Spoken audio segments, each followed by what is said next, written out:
Kok usia senja berbakti sama orang tua sih, Ustaz? Karena orang tua saya udah nggak ada. Kesempatan kita berbuat baik kepada orang tua itu, ya, itu Allah berikan kesempatan baik ketika orang tua hidup maupun orang tua kita sudah meninggal dunia. A'udzu billahi as-sami'il 'alim minasyaitonir rajim. Bismillahirrahmanirrahim. Ya ayyuhalladzina amanu taqullaha haqqa tuqatih wa la tamutunna illa wa antum muslimun, amma ba'd. Hadirin jemaah kaum muslimin wal muslimat, ikhwani fid din, a'azani Allah wa iyyakum. Alhamdulillah, kita bersyukur kepada Allah Subhanahu wa taala atas segala bentuk limpahan kenikmatan dan kebaikan dari Allah Subhanahu wa taala. Allah membangunkan kita ketika di saat manusia yang lainnya mungkin sedang terlelap dalam tidurnya, dan Allah menggerakkan hati-hati kita dalam rangka untuk menuju rumah Allah yang penuh dengan kebaikan dan penuh dengan keberkahan ini. Dan ini sebuah bentuk keutamaan yang besar di hadapan Allah Subhanahu wa taala. Nabi kita sallallahu alaihi wasallam bersabda, kata Nabi kita, basyiru, berikan kabar gembira, berikan kabar gembira alal masaina fi dhulami ilal masjid, berikan kabar gembira kepada orang yang berjalan di waktu gelap.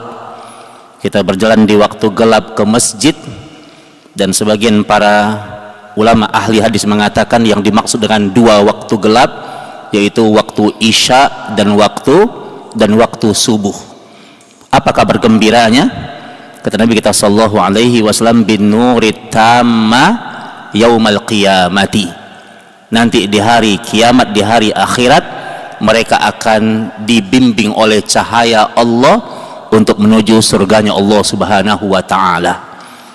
Jadi di dunia Pak, kita berjalan di waktu gelap, insyaallah di hari akhirat nanti kita akan diberikan nurut tamma, cahaya yang sempurna dalam bimbingan Allah Subhanahu wa taala. Makanya isya dan subuh itu dia punya keutamaan yang luar biasa Pak.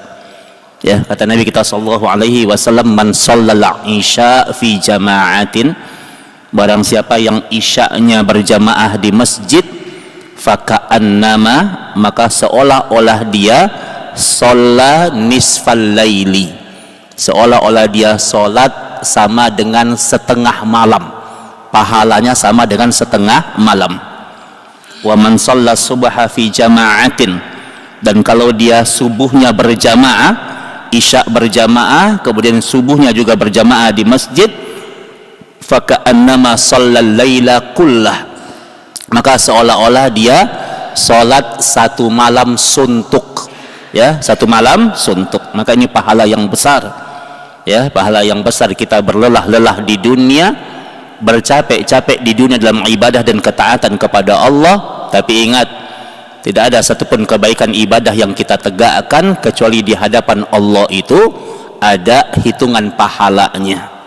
Ya, makanya di Al-Kahfi ayat 30 itu Allah katakan, a'udzubillahi minasyaitonir rajim, inna la nudhi'u ajra man ahsana amala.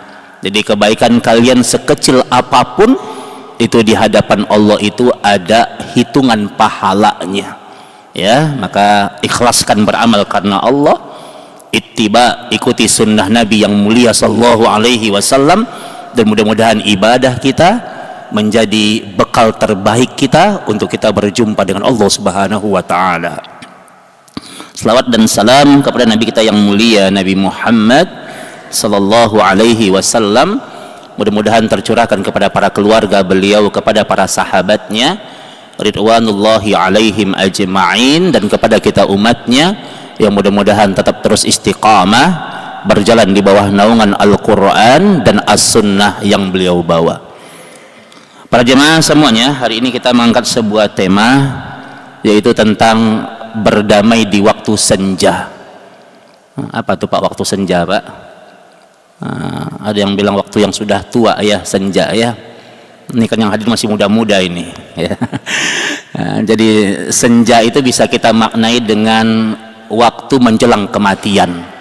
Waktu menjelang kematian. Jadi sebenarnya pada hakikatnya semua usia itu usia senja sebenarnya. Semua usia itu usia senja.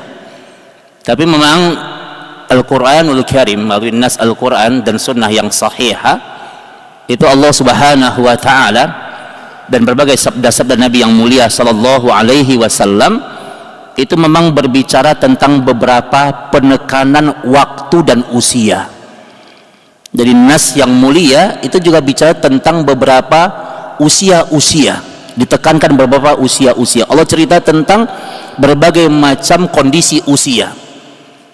Seperti di hadis Nabi yang sahih, Allah cerita kepada kita tentang usia ketika janin dalam rahim.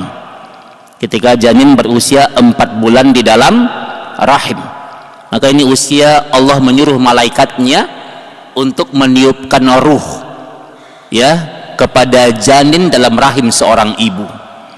Dan kemudian ketika itu Allah menetapkan bikatsbi rizqihi wa amalihi wa ajalihi saqiyun aw sa'idun. Allah tetapkan rezekinya, ajalnya, Allah tetapkan amalannya, dan Allah tetapkan perkara-perkara yang lainnya. Nah, ini Allah bicara tentang beberapa penekanan usia. Di sabda Nabi yang sahih, Nabi juga cerita tentang usia 7 tahun. Ini usia anak di mana orang tua harus wajib memerintahkan anak untuk sholat, perintahkan di usia berapa? 7 tahun. Murru auladakum bis shalah, perintahkan dia sholat di usia 7 tahun, perintahkannya ya dengan ketegasan perintahnya. Tapi kalau untuk mencontohkannya, nah, itu anak usia 0 tahun, usia 1 bulan, ya itu orang tua harus apa? Menjadi teladan yang baik dalam perkara ibadah untuk anak. Nah, ketika anak sering melihat orang tuanya menegakkan ibadah salat, berzikir, menegakkan sunnah Nabi yang mulia, maka ini sebuah keteladanan yang terbaik bagi seorang anak. Allah bicara tentang usia 7 tahun. Di sabda Nabi yang mulia sallallahu alaihi wasallam, nas yang mulia ini juga menekankan usia 10 tahun, di mana orang tua harus memerintahkan dengan tegas ya kepada anaknya untuk menegakkan ibadah salat dan ibadah-ibadah yang lainnya dengan ketegasan. Dan nas yang mulia ini juga berbicara tentang usia 40 tahun. Nah, ini adalah usia apa? Usia untuk kita bersiap-siap. Ini adalah usia peringatan. Usia peringatan. Makanya Al-Quranul Karim di surat Al-Ahqaf ayat 15 Allah ingatkan kita ya, falamma balagha asyuddahu wa balagha arba'ina sanatan, kalau seseorang itu sudah berada pada puncak kematangan usia 40 tahun. Jadi 40 tahun ini udah apa? Ini adalah awal dari usia senja ya. Makanya Al-Quran mengingatin kita tentang usia 40 tahun, usia untuk kita bersiap-siap untuk pulang ke kampung halaman akhirat kita, usia untuk kita siap-siap pulang kampung ke kampung halaman akhirat kita. Kata Imam Ahmad, kata beliau, orang kalau udah masuk usia 40 tahun, maka hari-hari yang akan dia jalankan ke depan itu lebih sedikit daripada waktu yang telah dia lalui. Jadi orang kalau usianya sudah 40 tahun, maka hari-hari yang akan dia jalankan ke depan itu lebih sedikit daripada waktu yang telah dia lalui. Rata-rata begitu. Karena Nabi kita sallallahu alaihi wasallam mengatakan, kata Nabi kita yang mulia, inna a'maru min ummati baina sittin wa sab'ina sannatan. Usia umatku itu rata-rata itu hanya kisaran 60 sampai 70 tahun, dan sangat sedikit yang melewati usia itu, sangat sedikit. Ada tapi sangat sedikit. Rata-rata orang meninggal dunia, diwafatkan dia di bumi Allah ini antara kisaran 60 sampai 70 tahun. Ada yang mungkin usianya nyampe 80 tahun, ada yang mungkin 90 tahun, ada yang 100 tahun, itu sangat sedikit. Makanya Allah ingatkan kita berkaitan dengan usia 40 tahun ya. Bahkan Al-Imam Al-Auza'i rahimallahu ta'ala mengatakan, kata beliau, orang kalau udah usia 40 tahun itu sudah melekat tabiatnya, karakter dan tabiatnya itu sudah melekat. Dan ingat, usia 40 tahun itu sebagian para ulama mengatakan itu gambaran akhir kehidupan seseorang. Nah, jadi kalau udah masuk usia 40 tahun dia, dan kemudian dia masih malas beribadah, dia masih berada pada keburukan akhlaknya, masih buruk akhlaknya, ya, masih enggan dia dalam ketaatan, sudah 40 tahun usianya, maka dia akan sulit untuk berubah. Ya, mungkin bisa berubah, bagi Allah tidak ada yang tidak mungkin, mungkin bisa berubah, tapi kata para ulama akan sulit baginya untuk berubah. Bahkan 40 tahun itu usia yang menjadi gambaran kematian seseorang. Jadi kalau di usia 40 tahun kemudian dia tidak berubah juga, dia masih tidak istiqamah dalam ketaatan, maka ini menjadi sebuah tanda wafatnya dia, matinya dia berada dalam keburukan. Ini isyarat. Nah, makanya Al-Quran bicara kepada kita tentang persiapan kita di waktu senja, bagaimana di usia 40 tahun maka betul-betul kita bersiap-siap untuk berbekal untuk menghadap Allah Subhanahu wa ta'ala. Makanya doa yang diajarkan oleh Allah Subhanahu wa ta'ala di surat Al-Ahqaf ayat 15 itu, ya, ketika kita udah masuk usia 40 tahun menjelang usia senja kita, agar kita bisa menata hari-hari kita untuk masa depan akhirat yang lebih baik. Kita harus ingat, akhiratlah sebaik-baiknya masa depan bagi orang-orang yang beriman. Bahkan kata para ulama kita mengatakan dunia ini tidak punya masa depan. Dunia tidak punya masa depan, ya. Orang sekaya apapun dia akan meninggal dunia. Orang setinggi apapun jabatannya, dia akan meninggal dunia. Artinya kalau ketika para ulama kita mengatakan dunia tidak punya masa depan, bukan berarti kita tidak bersungguh-sungguh untuk meraih dunia, bukan begitu. Tapi bagaimana kemudian kita memahami bahwa kehidupan orang-orang yang beriman itu yang harus kita prioritaskan yaitu berbekal untuk akhirat. Berbekal untuk akhirat. Maka yakinlah ketika akhirat itu kita tuju, ketika akhirat itu kemudian kita prioritaskan, maka dunia ini pasti akan mengikuti. Ya, bukan berarti kita meninggalkan dunia, karena makna zuhud itu, Pak, ketika para ulama membahas tentang kata-kata zuhud itu bukan meninggalkan dunia. Ya, kata Imam Ibnu Qayyim rahimahullahu taala, zuhud itu adalah tarku ma yusghiluka 'anillah, meninggalkan semua perkara yang menyibukkanmu dari urusan akhirat, dari mengingat Allah, itu zuhud. Jadi kita hidup di dunia, boleh kemudian kita menikmati dunia ini sepanjang tidak merusak akhirat, ya, boleh. Dan bahkan orang-orang beriman itu dia harus terdepan dalam perkara-perkara dunianya, harus terdepan. Yang menjadi orang kaya harusnya orang-orang yang beriman, yang memimpin harusnya orang-orang yang beriman, yang menguasai ekonomi harusnya orang-orang yang beriman. Karena ketika dunia ini dipegang oleh orang-orang yang beriman, maka dunia ini akan berputar, akan digunakan untuk maslahat-maslahat yang berkaitan dengan kebaikan-kebaikan agama Allah Subhanahu wa ta'ala. Tapi syariah ini mengajarkan kepada kita, ketika kita dibimbing untuk kemudian meraih dunia ini, maka caranya harus dengan cara kemudian kita berbekal untuk hari akhirat kita, mencari keridhaan Allah, sehingga kalau akhirat yang kita tuju, maka dunia ini akan tunduk di kaki-kaki kaum muslimin. Makanya sejarah peradaban orang-orang terdahulu, ya, sejarah dinasti Umayyah, dinasti Abbasiyah itu kan memberikan sebuah gambaran yang terbaik kepada kita, bahwa ketika akhirat yang mereka tuju, ketika ridho Allah yang mereka kejar, maka dunia itu tunduk di kaki-kaki mereka. Nah, begini ya, jadi caranya saja yang kemudian yang harus kita jalankan, bagaimana kemudian meraih dunia itu dengan jalan kita meraih keridhaan Allah Subhanahu wa ta'ala.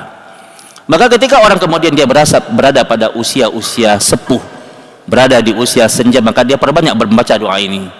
Doa Rabbi auzi'ni an askura ni'mataka allati an'amta alayya wa ala walidayya wa an a'mala salihan tardahu wa aslih li fi zurriyyati inni tubtu ilaika wa inni minal muslimin.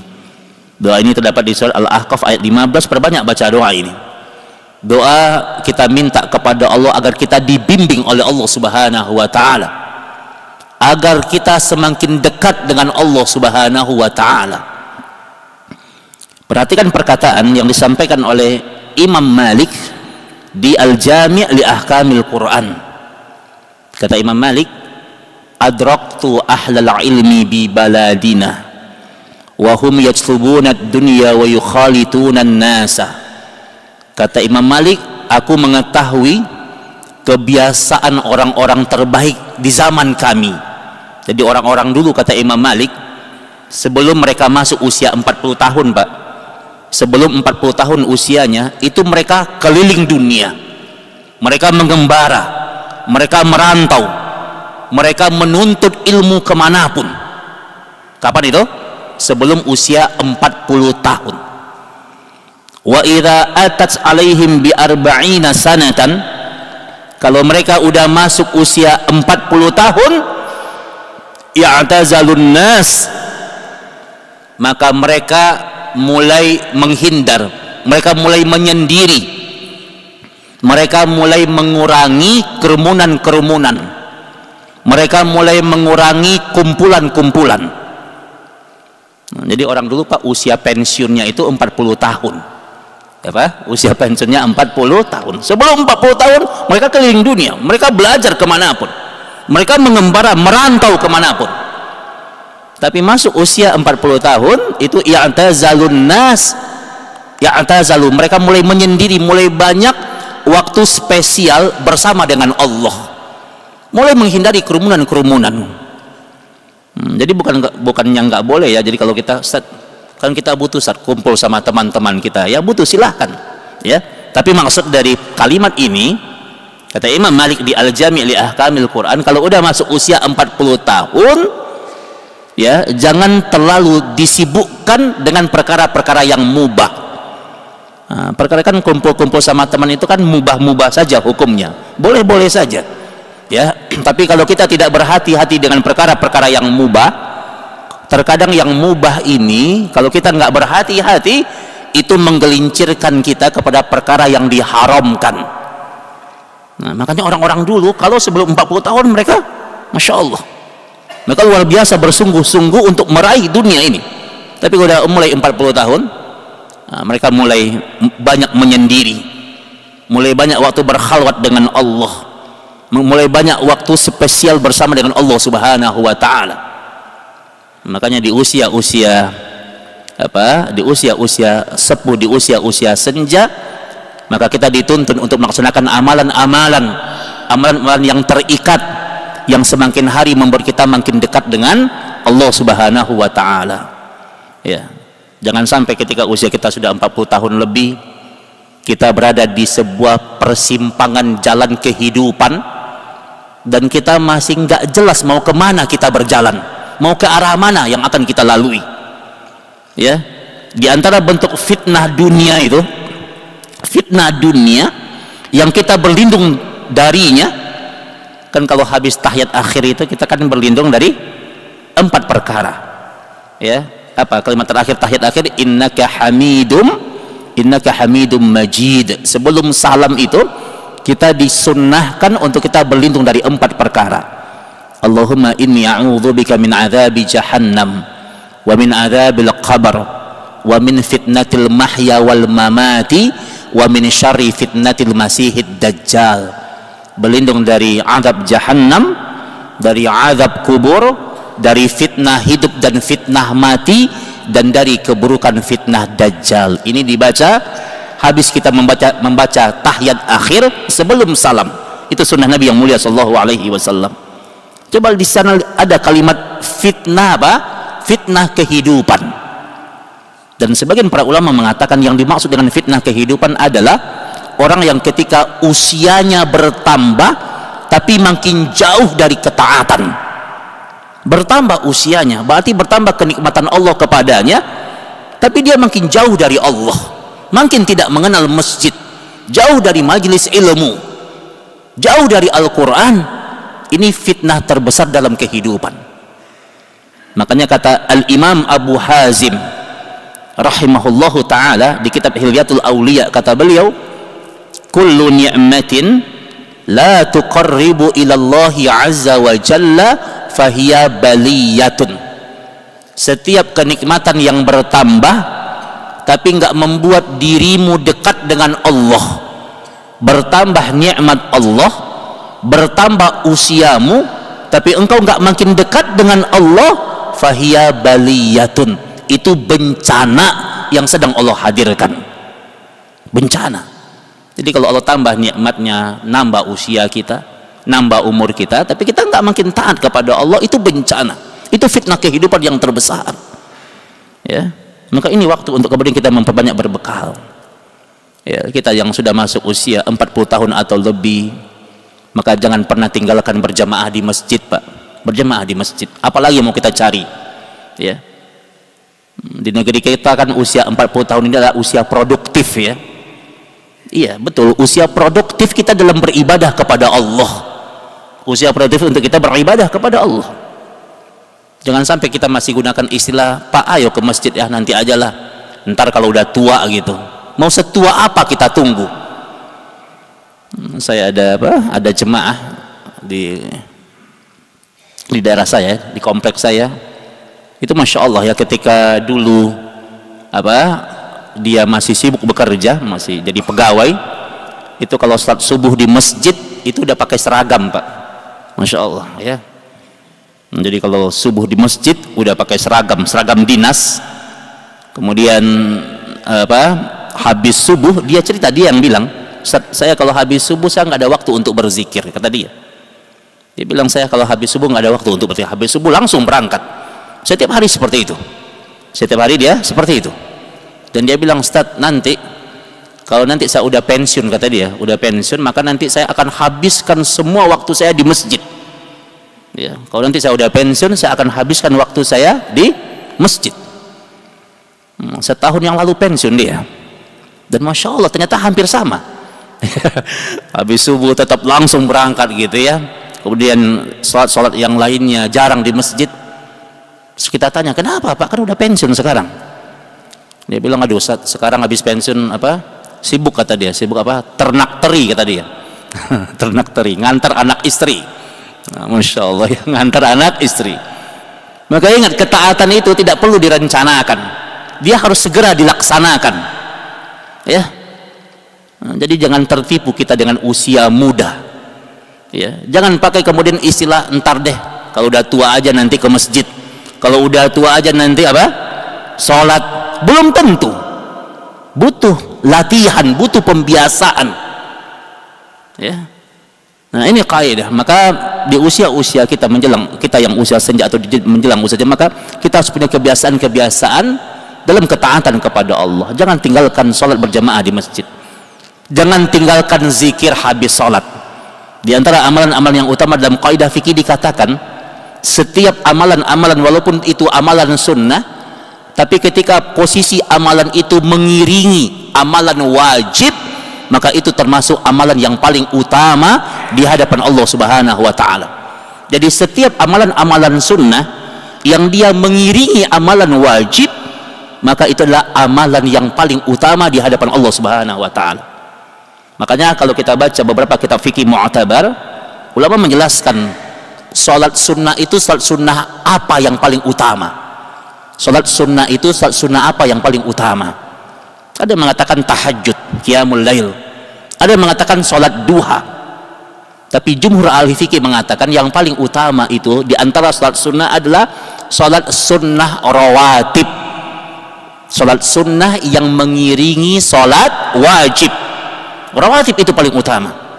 Makanya Nabi kita mengatakan sallallahu alaihi wasallam, barang siapa yang menjaga sunnah rawatibnya 12 rakaat, qobliyah dan ba'diyahnya, maka Allah akan bangunkan untuknya istana di surga. Dan sunnah rawatib yang paling utama Pak, sunnah apa? Qobliyah subuh, itu yang paling utama. Maka Nabi kita mengatakan sallallahu alaihi wasallam, kata Nabi kita, rakaataini qoblal fajri khairum minad dunya wa ma fiha. 2 rakaat sebelum subuh itu lebih utama daripada dunia dan seisinya. Nah, maka kita ini amalan-amalan kita agar semakin lebih baik hari esok kita, masa depan akhirat kita. Berjamaah di masjid, ya, iringi dengan apa? Sunnah rawatib, jaga zikir habis sholat, jaga zikir di waktu pagi dan petang, ya, laksanakan adab-adab sebelum tidur, ya, berzikir kepada Allah. Nah, ini adalah amalan-amalan yang semakin hari bertambah, semakin usia kita bertambah, maka semakin lebih baik kita di hadapan Allah Subhanahu wa taala. Maka doa kita kepada Allah, Rabbi auzi'ni an askura ni'mataka allati, ya, kita minta kepada Allah, ya Allah bimbing aku, ya, untuk apa? An askura, untuk bersyukur dengan kenikmatanmu. Dan kalau usia kita semakin tua, Pak, 40 tahun atau lebih, itu kan mulai berkurang kan kenikmatan Allah kepada kita, mulai berkurang semuanya. Yang tadinya kita kuat, kemudian kita masuk usia senja, kita mulai lemah kita. Yang tadi duitnya banyak, mulai terbatas duit kita. Yang tadinya sehat, mulai sakit-sakitan. Ini sunnatullah. Tapi Allah menyuruh kita, membimbing kita, memerintahkan kita untuk memperbanyak bersyukur kepada Allah. Ya, ketika kemudian kenikmatan kita itu mulai berkurang, tapi Allah nyuruh kita untuk kemudian kita apa? Bersyukur kepada Allah. Karena kenikmatan yang kurang itu hanya dalam pandangan kita, tapi pada hakikatnya ketika usia kita bertambah, itu Allah berikan kenikmatan kepada kita. Dan kenikmatan yang paling terbaik Allah berikan kepada kita di saat itu adalah nikmat kesempatan untuk kita memperbaiki diri kita. Makanya kata Umar bin Khattab radhiyallahu taala anhu, yang paling aku sesali dalam kehidupan adalah ketika aku melihat matahari terbit dan nanti sore aku melihat matahari terbenam, dan ketika itu amalanku nggak nambah-nambah. Waktu berlalu, waktu berjalan, tapi amalannya nggak nambah-nambah. Kata Umar, ini yang paling aku sesali dalam kehidupan. Makanya kita penting terikat dengan amalan-amalan yang sesuai dengan sunnah Nabi Sallallahu Alaihi Wasallam. Perbanyak berzikir pagi dan petang, berzikir harian, laksanakan yang wajib, sempurnakan dengan yang sunnah, ya. Jangan sampai kemudian di usia-usia senja kita masih bingung apa yang harus kita kerjakan. Ada orang usianya sudah sangat tua, tapi ketika azan berkumandang dia masih ongkang-ongkang kaki di depan rumahnya, ya, masih ngopi-ngopi di depan rumah. Azan sudah berkumandang, dia nggak bersegera untuk memenuhi panggilan Allah Subhanahu wa taala. Nah, ini musibah yang terbesar. Ya, inilah waktu untuk kemudian kita banyak merenung dalam kehidupan kita, maka perbanyak bersyukur.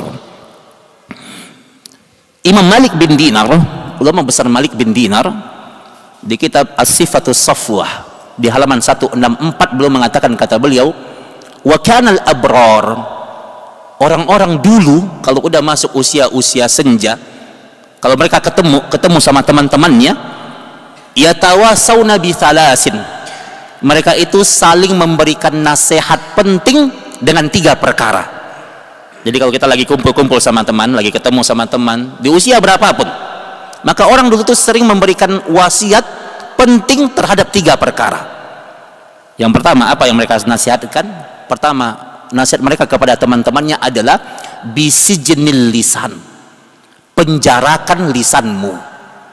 Yang kedua, nasihat mereka adalah bikasratil istighfar, perbanyaklah beristighfar, perbanyak minta ampun kepada Allah. Yang ketiga, nasihat mereka kepada teman-temannya adalah, yang ketiga adalah wala uzlah, perbanyaklah menyendiri, perbanyak merenung, perbanyak bermuhasabah, hitung dirimu, ya, perbanyak waktu spesial bersama dengan Allah Subhanahu wa taala. Ini nasihat orang-orang dahulu, Pak. Kalau mereka lagi ketemu, lagi kumpul-kumpul sama keluarganya, sama teman-temannya, ini 3 nasihat penting. Pertama apa? Bisijnil lisan, penjarakan lidah, penjarakan lisanmu. Karena ada sebuah kaum yang seketika Allah angkat derajatnya itu karena dia bisa menjaga lisannya.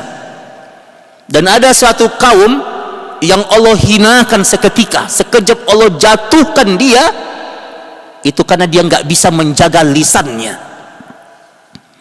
Jadi kemuliaan seseorang, dan ada orang yang dihinakan oleh Allah bisa babil lisan, itu karena lisannya. Makanya Uqbah bin Amir ketika dia mendatangi Nabi SAW dalam sebuah hadis dalam kitab Sunan Imam Ahmad, dia bilang, ya Rasulullah, wa man najah, ya Rasul, tunjukkan kepadaku apa itu jalan keselamatan.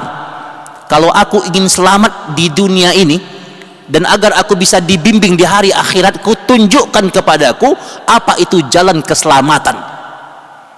Nabi pegang lidahnya, terus Nabi lepaskan. Kata Nabi, kalau mau selamat, amsik alaika lisanak, jaga lisanmu, jaga yang keluar dari mulutmu. Kata Imam Al-Qurtubi rahimallahu ta'ala, kalau kau ingin tahu berapa nilaimu di hadapan Allah, apakah nilaimu itu tinggi atau rendah, maka nilaimu di hadapan Allah itu tergantung apa yang keluar dari mulutmu. Maka orang dulu Pak, kalau ketemu sama teman-temannya, nasihat mereka yang pertama, jaga lisan, jaga lisan.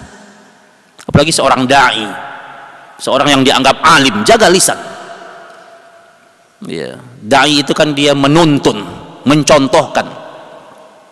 Kalau kata falsafah orang Minang, ya, jangan sampai tungkek membawa rabah.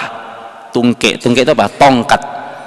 Jangan sampai tongkat itu yang membawa jatuh gitu. Dia harus menuntun dia. Maka Allah Subhanahu wa ta'ala menaikkan derajat suatu kaum, dan Allah ada yang Allah runtuhkan seketika, sekejap bagi Allah, itu karena lisan. Maka nilaimu di hadapan Allah itu dilihat dari apa yang keluar dari mulutmu. Kalau yang keluar kalimat celaan, kalimat kotor, kalimat hinaan, setinggi apapun posisimu di hadapan manusia, maka rendah nilaimu di hadapan Allah Subhanahu wa ta'ala. Jaga lisan. Ini nasihat orang terdahulu. Karena ingat, kata para ulama kita, kalau kita pernah beberapa pekan yang lalu kita bahas tentang hadis tentang muflis, ya, tentang orang-orang yang bangkrut.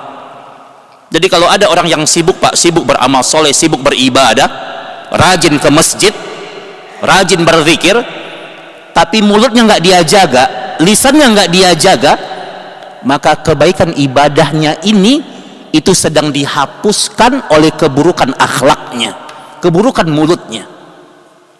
Kalau dia berani menyakiti hati orang lain, menzolimi orang lain, maka ini terkonfirmasi sudah Pak, pengadilannya lanjut di akhirat.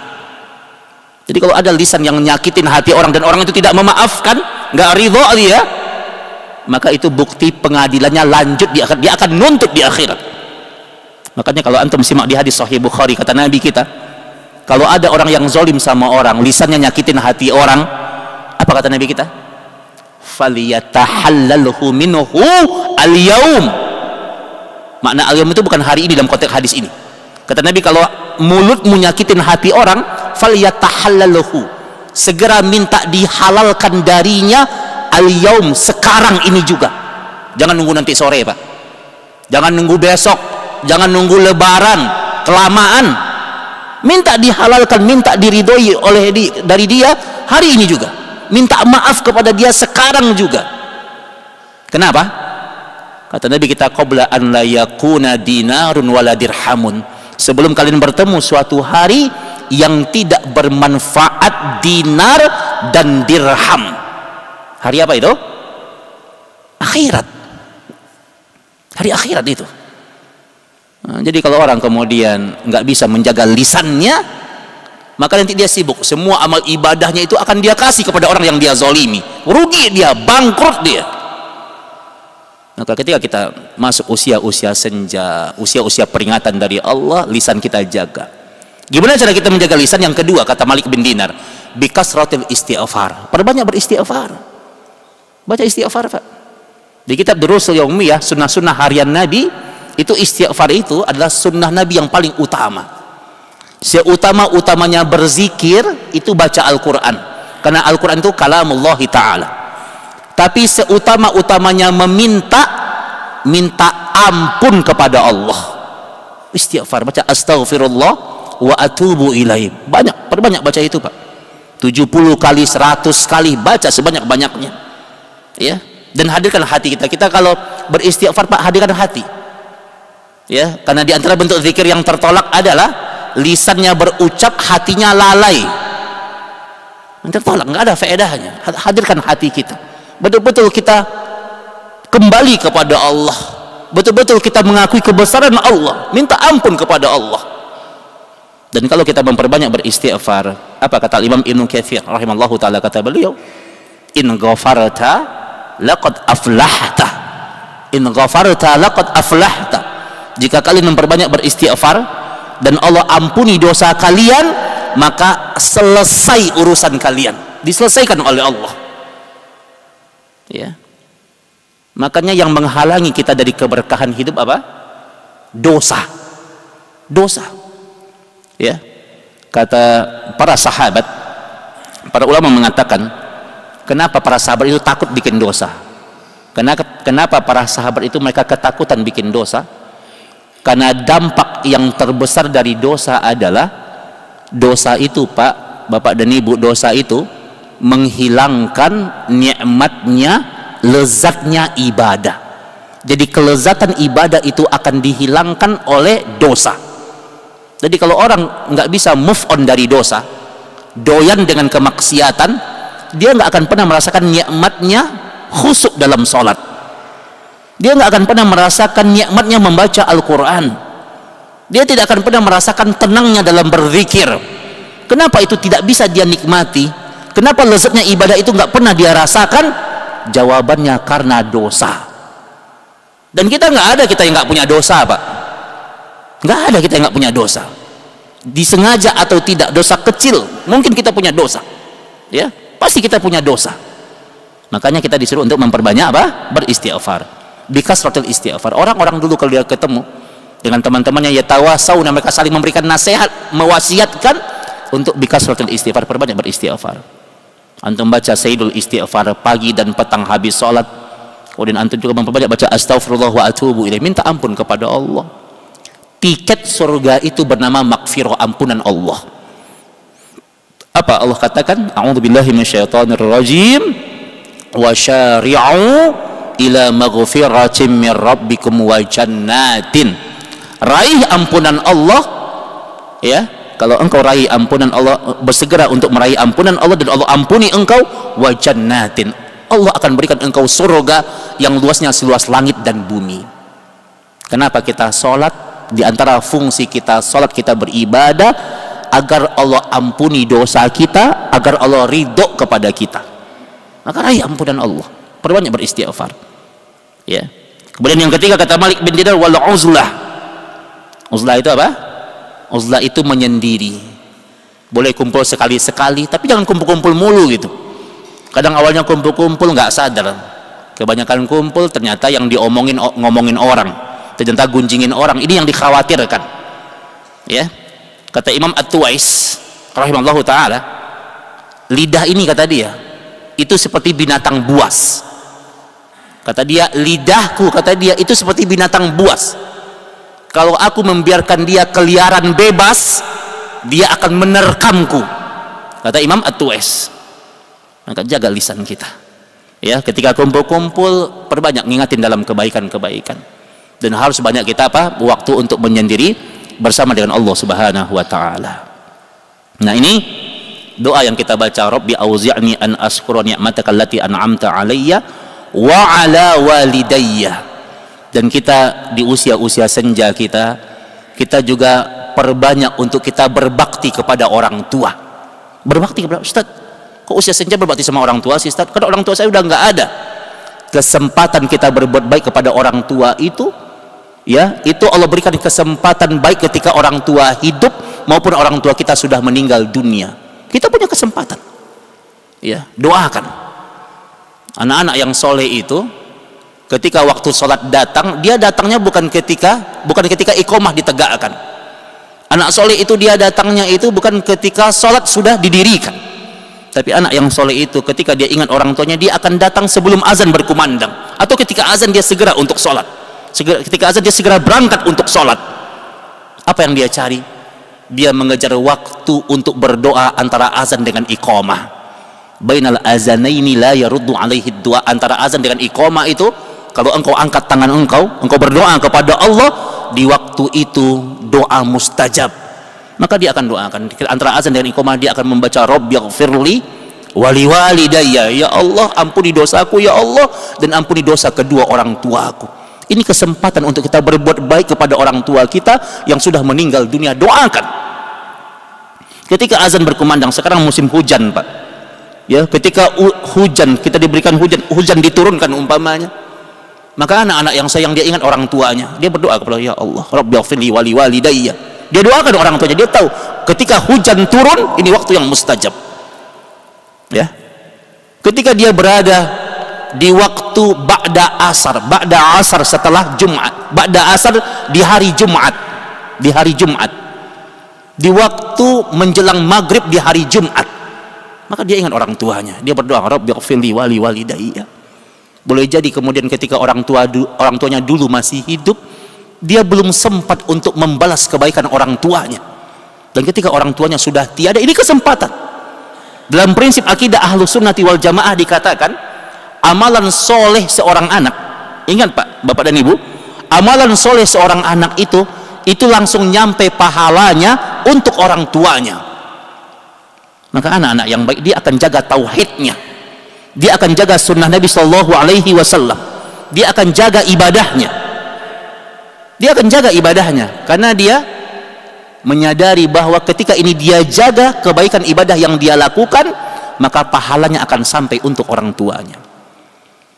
Kita Pak, kita saja nih yang dulu kita mungkin pernah ngasih hadiah kepada orang tua kita, pernah ngasih kebahagiaan untuk orang tua kita, itu belum tentu bisa membalas jasa-jasa mereka. Saya sampaikan, ada sebuah hadis yang sahih. Ada seorang anak Pak, seorang anak dulu di zaman para sahabat, dia gendong orang tuanya dia gendong, dan dia tawaf, dia keliling Ka'bah. Antum kebayang nggak gimana capeknya tuh, ngos-ngosan nafasnya. Dia gendong orang tuanya, kemudian dia keliling Ka'bah. Habis dia keliling Ka'bah, kemudian dia sa'i antara Safa dan Marwah, dia lari-lari kecil, dia gendong orang tuanya. Habis dia tawaf, dia gendong orang tuanya. Habis dia sa'i, dia gendong orang tuanya. Dia datang kepada Ibnu Umar radhiyallahu taala anhu. Kata dia, ya Ibnu Umar, apakah ketika aku tawaf aku gendong ibuku, dan aku sa'i aku gendong ibuku, apakah ini sudah cukup untuk membalas jasa ibuku? La, kata Umar, tidak, belum sebanding. Kata Ibnu Umar, engkau tawaf keliling Ka'bah, engkau sa'i antara Safa dan Marwah, itu belum sebanding dengan satu tarikan nafas ibumu ketika melahirkanmu. Itu belum sebanding dengan satu tarikan nafas ibumu ketika melahirkanmu. Maka Masya Allah, ini kebaikan orang tua.